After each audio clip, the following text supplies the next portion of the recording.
مصر مزگەوتێکی نۆژەنکراوی سەردەمی عوسمانیەکانی کردەوە کە لەلایەن سولەیمان پاشا الخادم فەرمانڕەوای سەدەی 16 دروست کراوە. مزگەوتەکە دەکەوێتە ناو قەڵایەکەوە کە چەندین سەدەیە دەڕوانیت بەسەر شاری قاهیرەدا.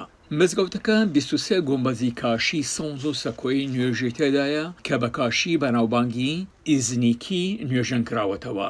کۆنتری مزگەوتی عوسمانی قاهیرەیە. لە ساڵی 1528 زایێنی دروست کراوە 11 ساڵ دوای ئەوەی سوپای عوسمانی بەڕێبەرایەتی سوڵتان سەلیم مصری لە ئیمپێراتۆریەتی مەملوکەکان داگیر کرد.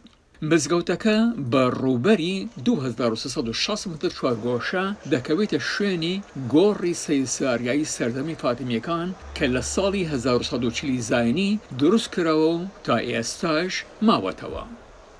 المسجد ده هو أول مسجد عثماني. مزگەوتەیە کە مزگەوتی عوسمانیەکانە لە میسر بە 23 گومبەزەکەی جا دەکرێتەوە. مزگەوتی عوسمانیەکان زیاتر بەوە جا دەکرێتەوە کە زۆربەی جار منارەکان بە شێوەی پێنووسە. مزگەوتەکە پێک دێت لە شوێنی نوێژکردن و بەرهەیوانەکەی و گۆڕستانی فاتمیەکان و فێرگەی قورعان.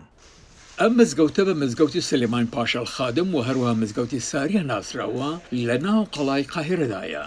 قەڵاکە لەلایەن ساڵەحەدین ئەیوبیەوە دروست کراوە دوای ئەوەی قاهیرە لە دەستی فاتمیەکان دەرهێنا. پاش چەند ساڵێک سوپاکی ساڵەحەدین ئۆرشەلیمیشی لە دەستی خاچپەرستەکان دەرهێنا.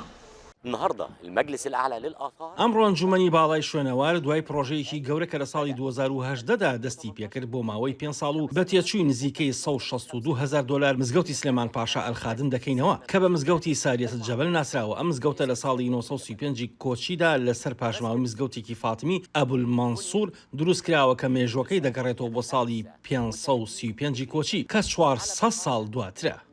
نۆژەنکردنەوەکە 5 ساڵی خایان لە ژێر سەرپەرشتی ئەنجومەنی باڵای کۆنەوارەکانی مصر و ڕێکخراوەی عەرەبی بۆ پێشەسازیکردنی سەربازی مصر.